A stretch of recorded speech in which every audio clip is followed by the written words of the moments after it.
Hello and welcome to Unabridged, the weekly podcast where teachers take on books. This is Sara. Join us for bookish episodes and a monthly book club pick. This is Ashley. Find us on Instagram, Facebook, and Twitter at UnabridgedPod or go to our website, unabridgedpod.com, where the books we read are linked for purchase. This is Jen. Check out our Teachers Pay Teachers store, our Patreon page, and our newsletter. Please rate, review, and subscribe on Apple Podcasts to support us. You want opinions about books? We've got them. Hi, and welcome to Unabridged. This is episode 120. We're going to be discussing comfort reading today. But before we get started, we just wanted to encourage you, if you haven't signed up yet for our newsletter, we are currently bringing you new newsletters every week that have recommendations for things like books and movies and we did poetry this last week, and just lots of different things that we think might be helpful, activities with kids in your life, those kinds of things that we think might be helpful that are helping us right now and that we hope could help you as you are adjusting to what's happening in the craziness around us. So if you haven't subscribed yet, you can do that on our website, unabridgedpod.com, or you can do it through our Instagram account at unabridgedpod, and it's just in our link tree there that you can sign up for the newsletter. Before we get started, let's do our Bookish Check-in for the week. Jen, what are you reading? I am currently reading Susannah Cahalan's The Great Pretender, the Undercover Mission That Changed Our Understanding of Madness. I picked this up from Book of the Month because I had read her memoir, Brain on Fire, about an autoimmune disorder that caused her to present as schizophrenic. And that one I listened to on audio and it was great. And so I picked this one up. This one's quite different. It's not a memoir. It's a researched book, but it is really fascinating and also quite scary. So I'm about a third of the way through that one and kind of hanging on every page. It's really interesting. Nice. What about you, Sara? Well, I'm a little bit all over the place.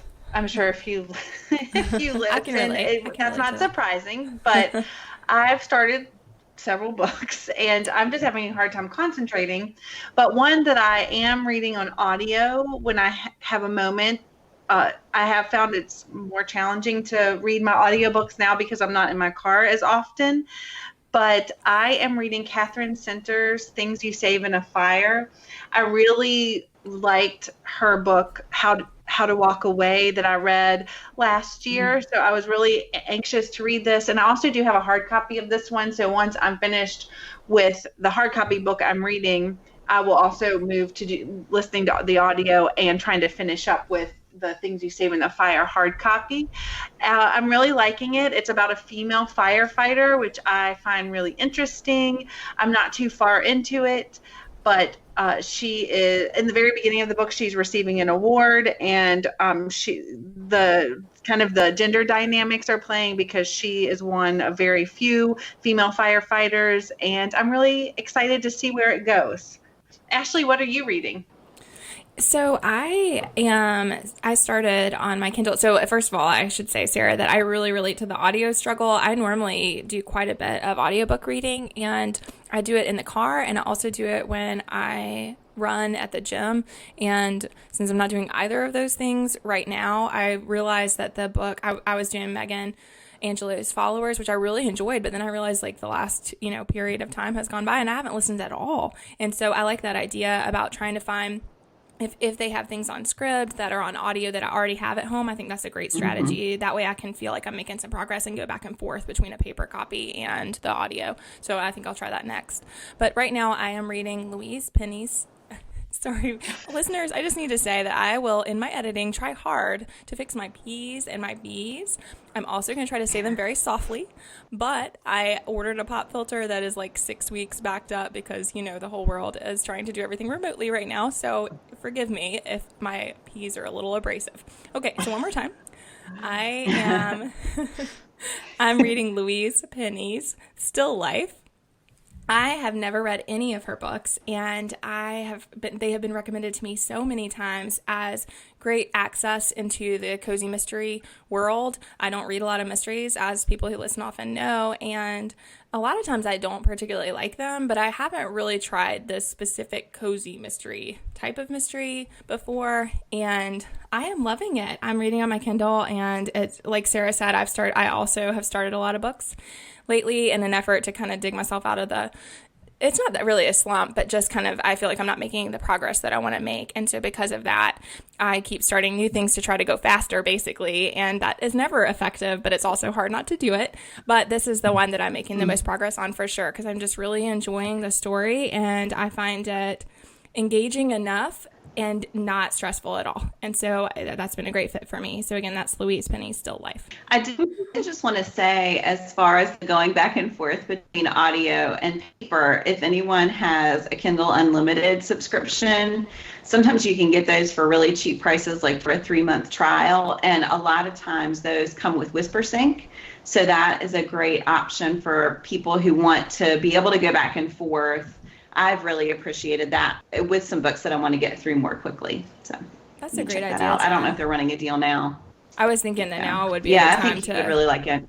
Yeah, and I think typically I feel like I have so many things to read already that I haven't wanted to have another subscription, because I have plenty to read and to listen to. But I think right now this is a special time, and this might be a great time to try something like that and just do it for for the duration, as I keep saying. So.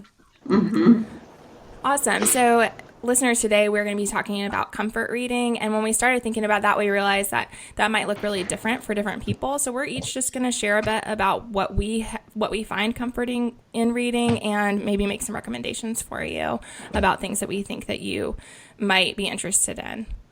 So Sara, you want to start us off? Sure. So like I said, I have been having trouble reading novels and even nonfiction, like memoirs and things like that. I've just had a really hard time staying focused and keeping my concentration. So one thing that is a comfort read for me are my cookbooks, and I have stacked by my chair where I read a stack of cookbooks, and I look through them, I read them. They're very scary. I'm not going to read anything that could be triggering. And I love to cook when I have time. I wish I had more access to ingredients now, but I still like to look at them, look at my books, and read through the recipes and decide what I might make when we're kind of out of this crisis. So that is one thing that is very comforting to me, are my cookbooks, because they're beautiful and very non-offensive. The second thing, which is very, I don't know, very important. Yes. And the other thing that I found a lot of comfort in is I have a devotional by Annie F. Downs, who is awesome. And the devotional is called 100 Days to Brave. And I've read it before, but I have really been doing the devotions because I find comfort in my faith, and what she says in her devotions are telling, like, kind of in this one especially, is focused on bravery and finding courage and unlocking your most courageous self. And I really feel like I need that right now. So that has also been bringing me some comfort. So those are my two things that are bringing me comfort at the moment. Awesome. I really enjoyed her episode on What Should I Read Next. She might have been on there a couple of times, but I'm just thinking of her most recent episode. She was really interesting. We can link that in the show notes. I can't remember offhand. I feel like she was on as more than just a typical guest. Didn't she talk about other things too? Well, and I mean, she is an author. She has tons of books, not just devotionals. Yeah, I listened to her episode too. And she's a really funny follow on Instagram. She has this thing with her followers that it's a hashtag called Tuesdays You Ain't Cute.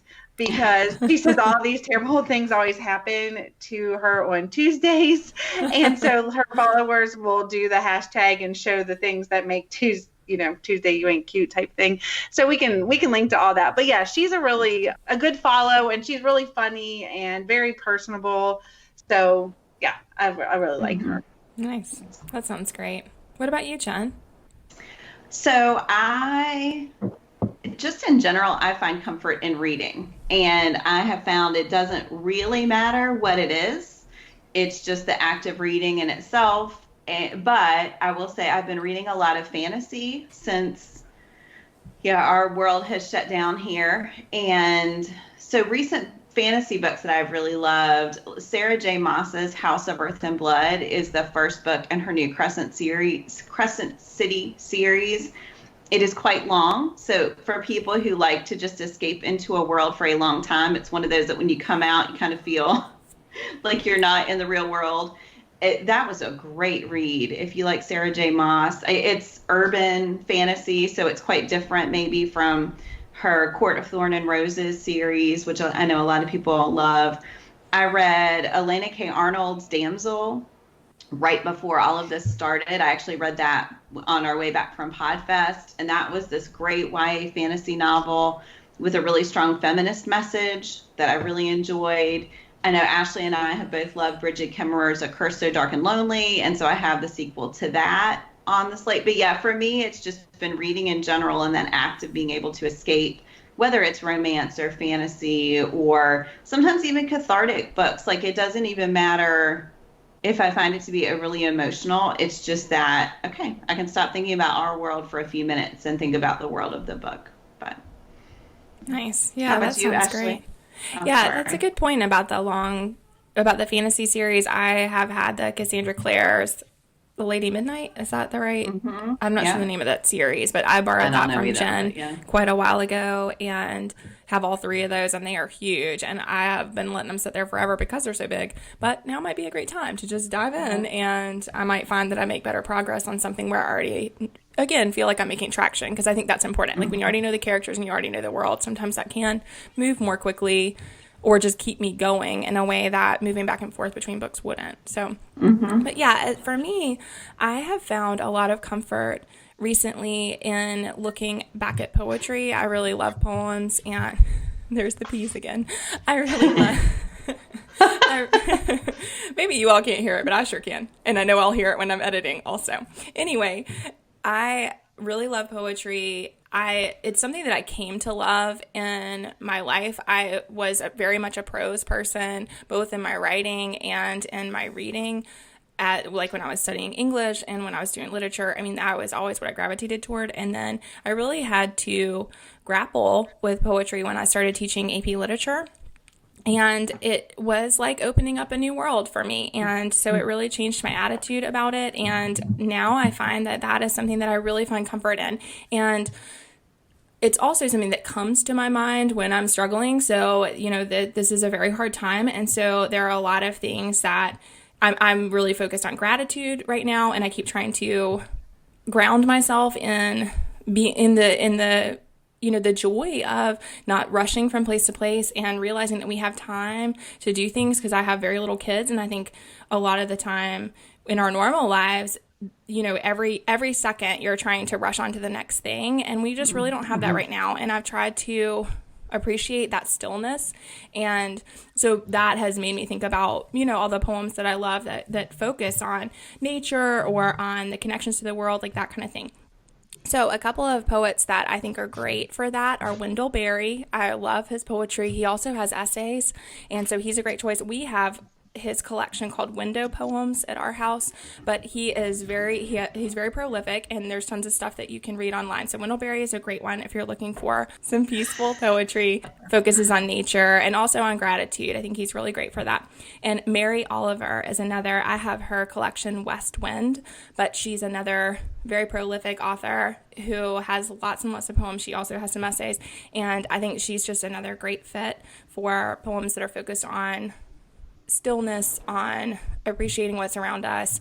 And I think I've found comfort in reading about nature, especially because our world is changing as people, but the world around us goes on. Like, nature is going on. Like, the flowers are blooming and spring is coming and baby animals are coming to life. And I think like all of those things are continuing just as they always have. And I find that really comforting. Like, it's very comforting to me to be able to kind of look at all the things that are staying the same in a time that's really tumultuous.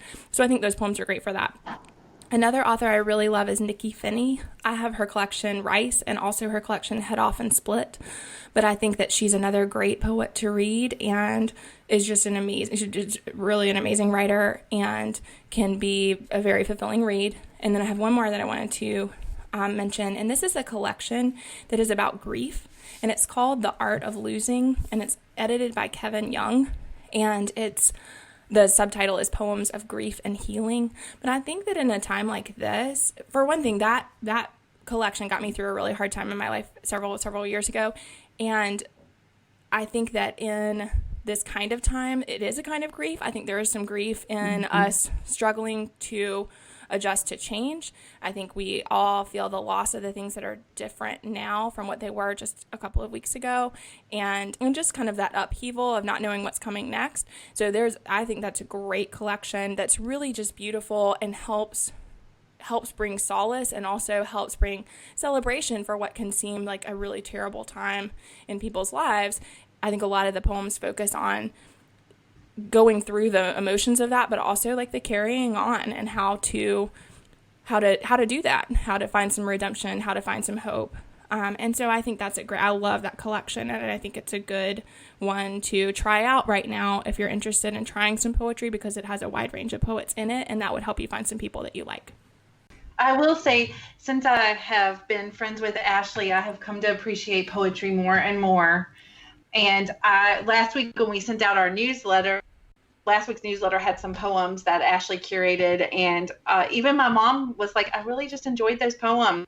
Yeah, that's awesome. That makes me feel good. I think so. I just think that poetry, to me, like even I often, well, of course, I follow Ashley on Instagram, and she will post poems and things in her stories, and I think that it helps me because it's really daunting for me as a person who does not normally read poetry, that when you get those poems that are curated and you can find poets that really speak to you, those little snippets that you can read throughout the day, I mean, that's really helpful. I think that it's a lot like a devotional. Like when I was talking about my comfort reads, a devotional is just a short snippet that kind of speaks to your heart and helps you move forward throughout the day. So. Mm-hmm. Yeah, I think I thought a lot about I have been gravitating toward them, but then I also thought about with Anne Bigel's Don't Overthink It, that we talked about the idea of the mantras that she promotes in there and the importance of having mantras that you rely on. And I think that's what poetry does for me. It's just like it helps me. Like one from the collection, The Art of Losing, that I really love is called Vigil, and it's by Phillis Levin, and I'll link to that in our show notes. But I mean, basically, it ends by saying, why not wake at dawn after all is gone and go on?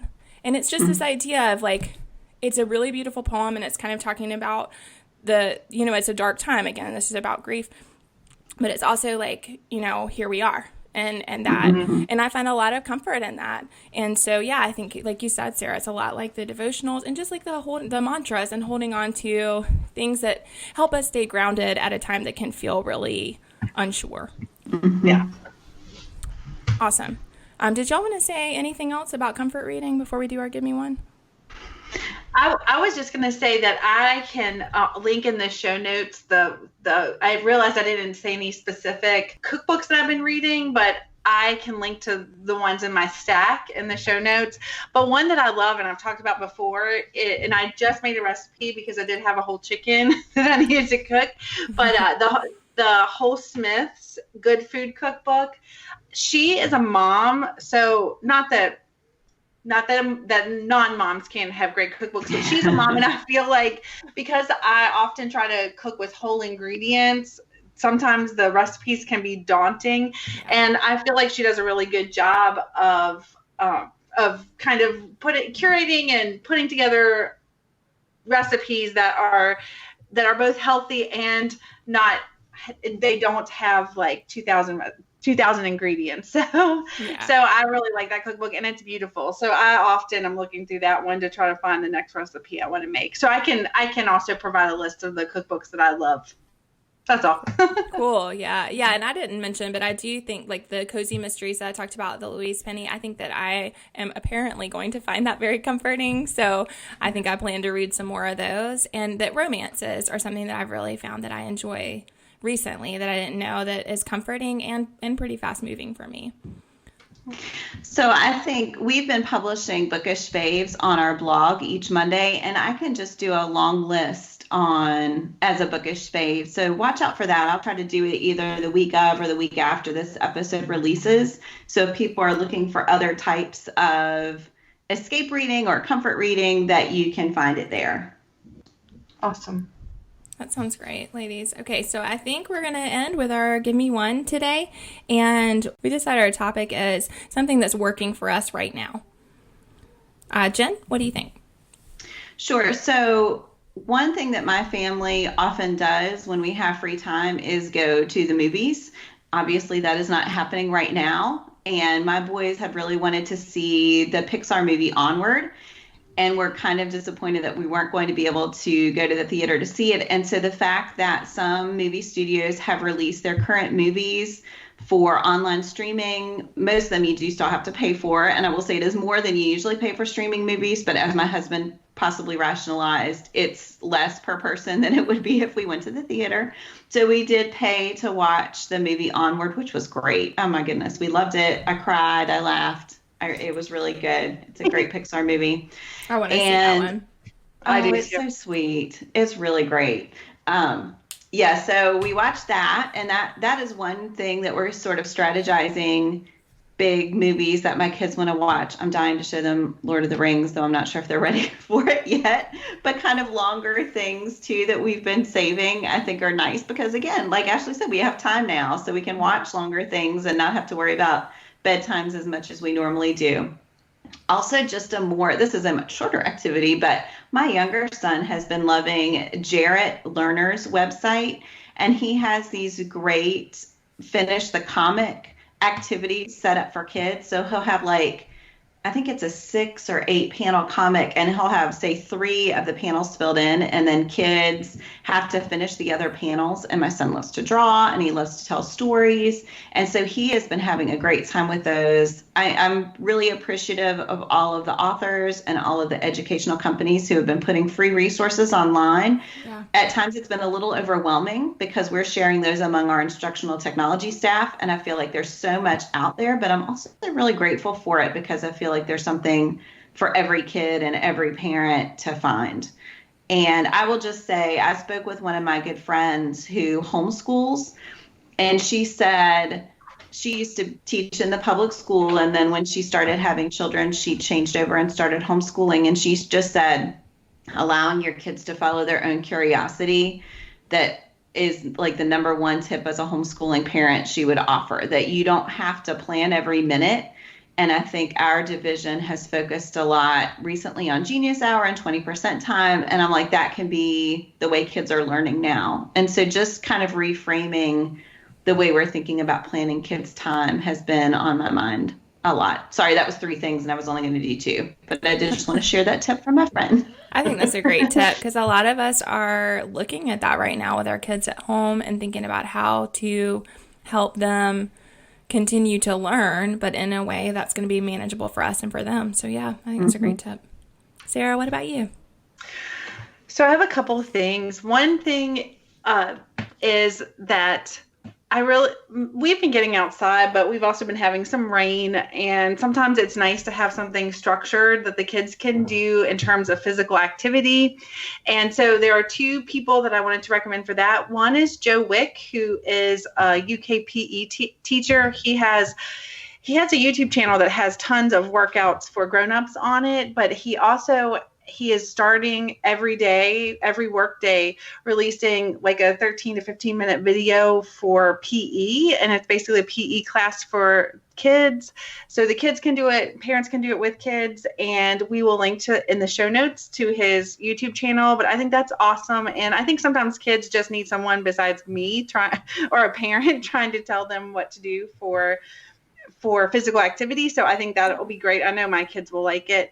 And also Lindsay Bryn, who has the company Moms Into Fitness, she has been releasing kids workouts too that you can do with your kids. And we'll link to that in the show notes too. But she has a lot of really cool stuff that she does with her kids, and I love it because she's doing the stuff, and sometimes her kids are like, you know, being a mom and trying to do the thing with the kids, and you are like so earnest, and the kids are, you know, kicking your legs up, and you know, I just appreciate that. And the last thing that I wanted to talk about is that Yaymaker, which is a company that does the, you know, group, I almost said the group wine drinking. That's not what it is. The group, the group painting, but oftentimes it's at a winery or a restaurant, and it's kind of like a paint and sip situation.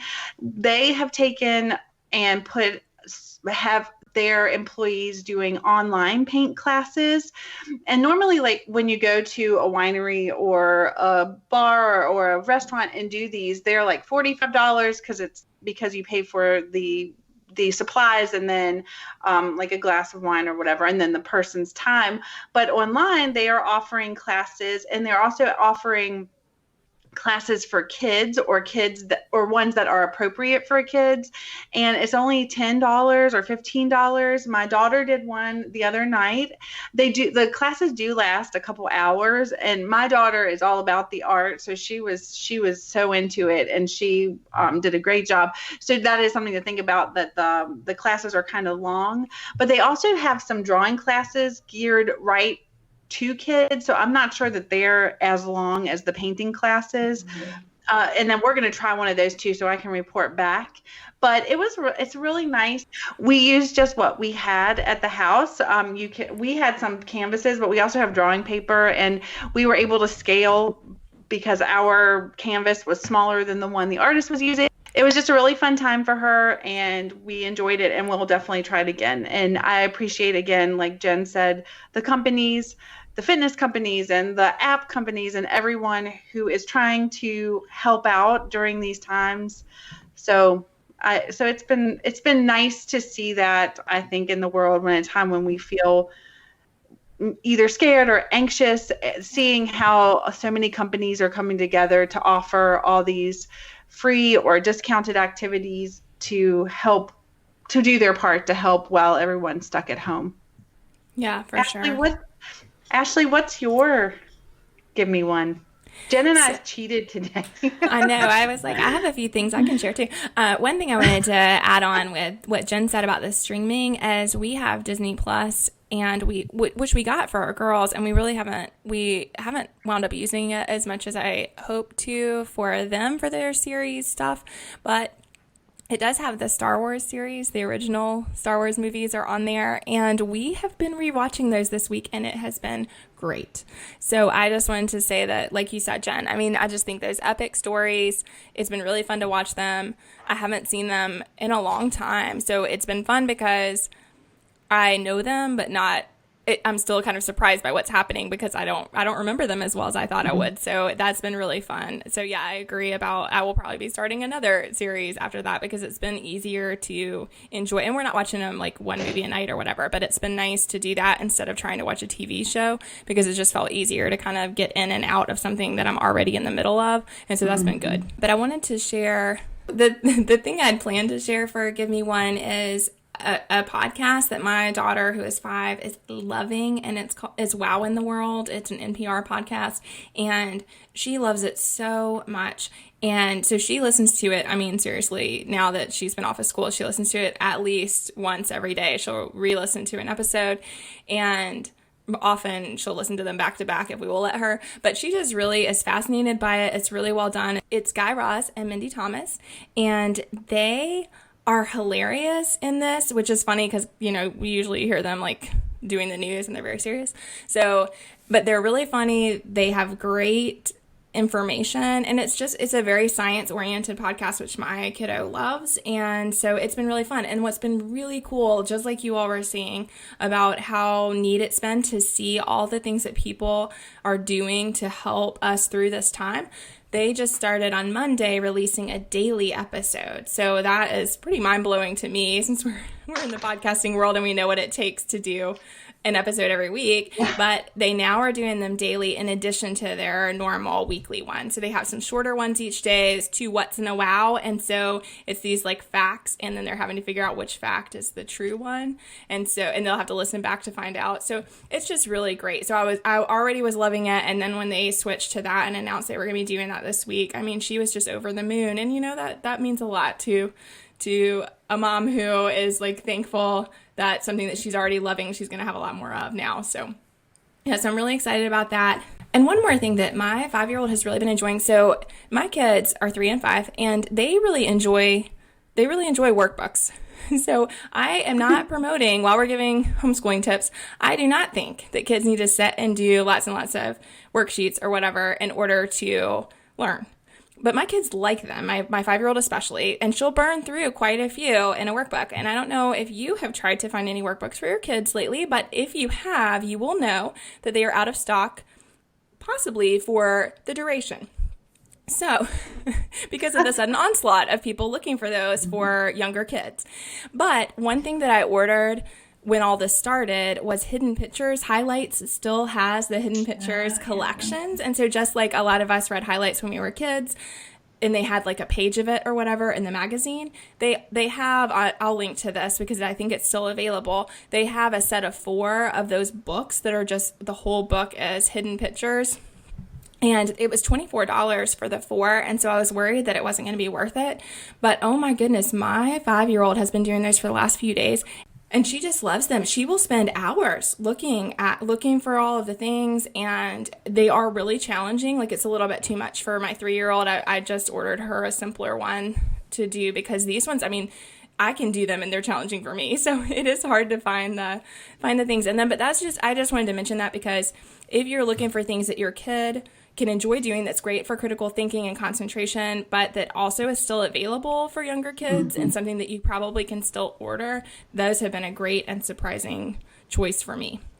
All right. Well, listeners, we appreciate you all so much, and we really appreciate this sense of community during this time, and we are thankful to have the podcast and to still be able to connect with each other, even if it's remotely, and with you. So please let us know what you are up to and what you're finding comfort in right now, and we will share out those recommendations with others. So thanks for listening. Do you have comments or opinions about what you heard today? We'd love to hear them. You can find us on Instagram, Facebook, and Twitter at UnabridgedPod, or on the web at unabridgedpod.com for a list of ways to support us. We'd like to thank Jared Featherstone, who composed our theme music, Strings of Light, and Katie Amy of Amy Photography, our podcast photographer. Thanks for listening to Unabridged.